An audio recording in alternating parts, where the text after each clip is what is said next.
So we have this event going on in Element Fission right now, and I don't know if you guys notice something slightly familiar looking about the event banner. Now, the event's been out for a couple days now, and when it was first released, I did not even notice this. I was not paying attention. I was just doing my thing. I saw there was a new event out. I see a couple banners. I click on it. I start redeeming some points, and then I leave. In typical fashion, completely oblivious to what's going on. It took me a couple hours, went back to the event page, and then actually paying attention to the event this time. I'm like, wait a second. That looks like... Is that supposed to be me on the event banner? I was completely oblivious at first.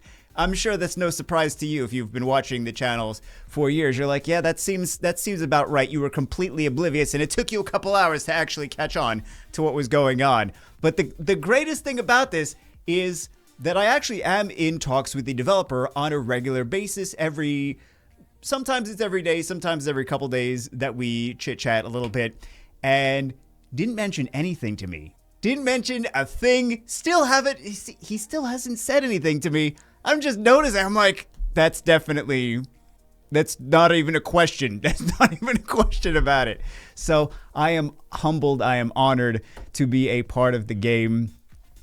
I think that's really cool. I would love to see the other content creators also be little Easter eggs on banners and things like that. I think that would be wonderful. So let's talk about let's just keep this banner on the screen for let's blow it up. Let's keep it on the screen for, I don't know, a few more hours and just look at how amazing it is. But no, let's actually see what's going on in this banner. So this is a Fire Element crafting event. So let's actually craft one. We're going to see one of the units come out. This is going to be a 4-star. And we'll see. Hooray! So for me, I'm looking specifically for skill ups for the things that I think mainly assassins is what I'm looking for. Because I think I'm lucky enough to have all of the 4-star, not the water ones. I'm still missing 2 really, really good water 4-stars. But all the fire 4-stars I actually have. So I'm just looking for skill ups to things that I'm planning to use more. I really do like the assassins. I like the ignored defense. I have been enjoying them. I want to build the water one. I also want to build, I got to skill up some more of the bears. So I'm looking for skill ups more than anything else because I happen to have all of the other, all of the fire 4-stars. But if you do not already have the fire 4-stars, then let's go through and let's see what the best fire 4-stars are to try to grab from this event. Now, we're not going to do these in any specific order. We're just going to talk about the 5 that I think you should try to go for from the event if you don't already have them. First up, we have the Fire Engineer Robot. This is a unit that is basically an enabler for your damage dealers. It's great for both PvP and PvE. You could use it for arena offense. You can give him a very fast swift set. He increases the action bar of all allies by 30%, grants other allies 2-turn immunity, speed up, and 1-turn attack up. Using this skill will consume 30% of your HP. He does damage to himself, and he gives himself a burn, but he boosts attack gauge for your damage dealers, gives them attack power up, gives them a speed up, so your speedy damage dealers that do damage based on speed and attack power, it's going to be great for them to do damage. It's going to be great for your bookworms. It's going to be great for your water sorcerers. It's going to be great for a lot of things like that. Give them a fast swift set, and you are good to go. So that is for arena offense. I don't really think you're going to get too much use out of this HP leader skill. You're going to be looking for attack power leader skills or speed leader skills. So I don't really see this being here nor there. For the first skill, it's going to remove 1 buff.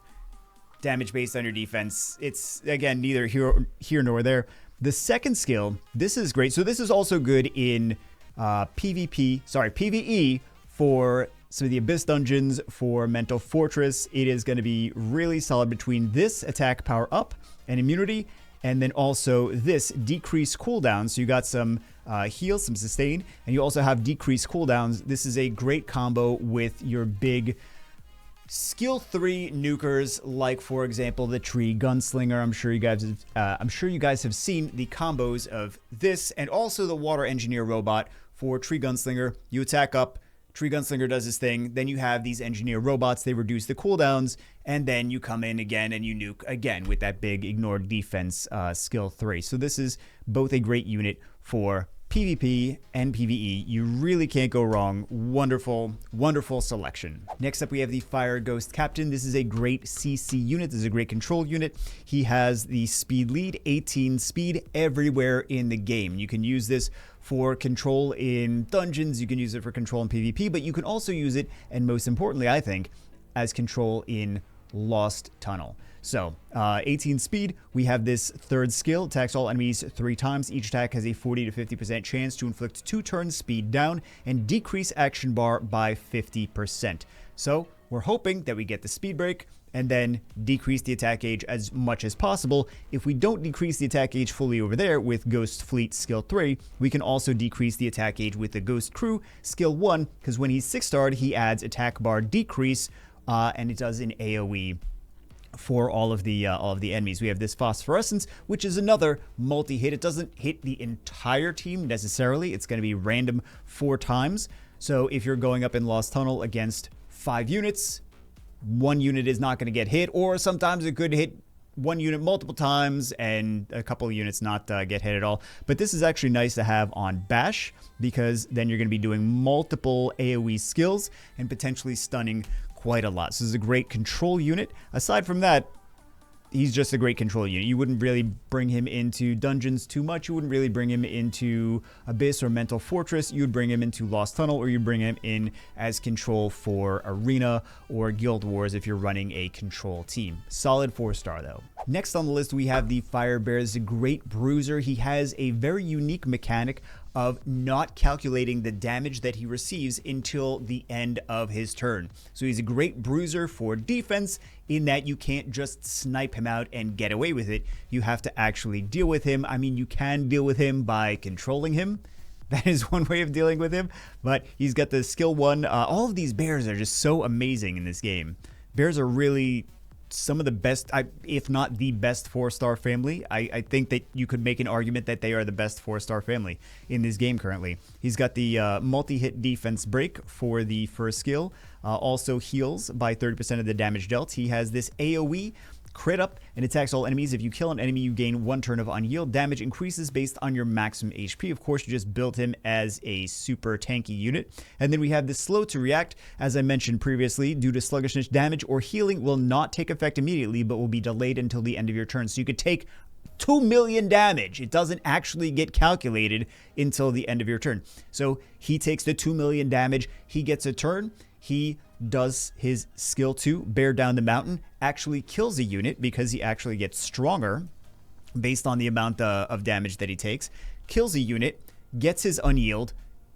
The 2 million damage does not kill him because he has the unyield on it, and then he can live to fight another day. You can heal him up, etc., etc. So it's a really, really solid bruiser over here. And as I mentioned, when you attack, you'll deal additional damage by 30% of the accumulated damage and healing received. It's a really great bruiser. All of these bears are really, really solid units for PvP. Fire Bookworm is a unit that I personally haven't been using too much as of late. I used it a bunch the first couple weeks of the game for arena offense. I used this and the Tree Bookworm. However, lately, we were lucky enough to summon the Fire Dr. Evil, Dr. Doofenshmirtz, Dr. Evil, and it looks like me, doesn't it? I know the Fire Dr. Evil looks like me, but we've been using that and stopped using this Fire Bookworm so much, but I know there's still a bunch of people using this for arena offense. I've also seen some people using a build of just stacking a ton of attack power on it, no crit rate, no crit damage for specific arena offense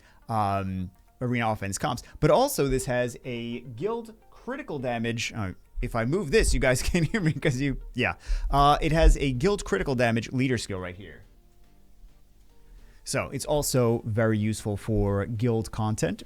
It is very similar, if you're coming from the world of Summoner's War, it is very similar to Julie. Julie meets kind of like the Jokers, because we still have the first 2 skills of the Jokers.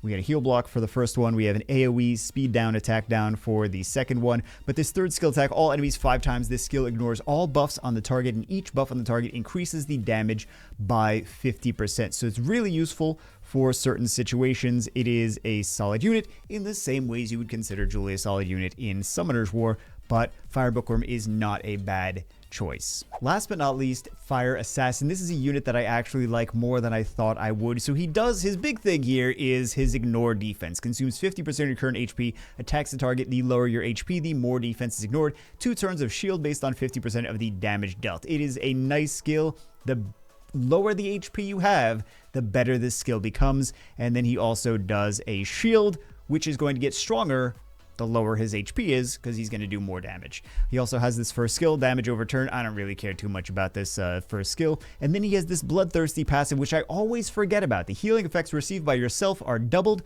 while all other healing effects received by others are halved. Additionally, based on the number of units on the field, including fallen units with health at or below half, each will increase your speed by 20% and your damage by 20%, with boss units providing double the bonus. I never really utilize this to the best of its potential, but it's got so much more potential than I really give it credit for. I love the ignore defense. If you take a couple hits and you're kind of like half HP and then you use this deadly price, man, that's like the sweet spot. He also has this arena leader ability, which I have seen a couple people actually use in arena. I don't know if I would... he's got some potential for a kind of boost attack gauge and cut in and snipe for arena, but I don't know if I really trust it. And you would also need to have crazy gear for this to truly work as good as it could potentially on paper. I think that some people can actually make this happen, but maybe with stealth, maybe that could be a way to make this happen. But I don't really know too many people with a lot of stealth runes right now, because not too many people are farming for those pieces. But another one that I want to mention in the same vein is some people prefer the Fire Assassin, some people prefer the Fire Ripper. This is I want to say it's a newer unit. All the units are new because the game is new, but this is a unit that is he combos attacks into himself, and if he has a bunch of debuffs at the start of the turn, he gets stronger and he removes the debuffs. So we've got this first skill as an uncurable, attack the enemy 2 times. This second skill, Boomerang Hat, attack the enemy, increase your action bar by 50%, damage based on your speed. After using other abilities during your turn, there's a 30% chance to automatically cast this ability. So he boosts his attack gauge, and he also potentially chains his abilities into each other and gets extra hits, which is very nice. If it works. Sometimes he's very strong, sometimes he's not quite as strong. It's kind of it's more of an RNG unit. Let's be real. And then we have this inner killer passive at the start of your turn. This also got nerfed. I think it got nerfed before it came out, because I think it said 300% initially, and then it came out and it's like 200 crit damage. Maybe it was too strong with the 300 crit damage. Was it 300 or was it more than that? At the start of your turn, 20% chance to remove all debuffs and gain 200% crit damage during this turn. For each debuff you have, the chance increases by 5%. Additionally, again, RNG unit though. Additionally, your attacks will recover HP to the ally with the lowest HP ratio by 30% of the damage dealt. So I do know that a lot of people are using this in some of the Tree Abyss dungeons. Some people are also using this in some of the Tree Abyss dungeons. So those are popular single target nuke damage dealers for Fire 4 stars. But anyway, hope you guys enjoyed the video. Hopefully this is helpful. I think a lot of you already know what these units do, but if you don't, and you're maybe new to we're all new to the game. The game just came out like 2.5 months ago. We're all new to the game. Anyway, hope you guys enjoy the video. That's it for this one. Thank you to Full Stack Hero for putting me in the game. I still think that's wild. I knew nothing about it, and then I just looked in the game. I'm like, that's definitely me. That's not even a question about it. That's definitely me. So I feel honored. I feel humbled. That's it for this one. Hope you guys enjoyed it, and I will see you as always. Hope you get some awesome summons this week. I will see you as always in the next one.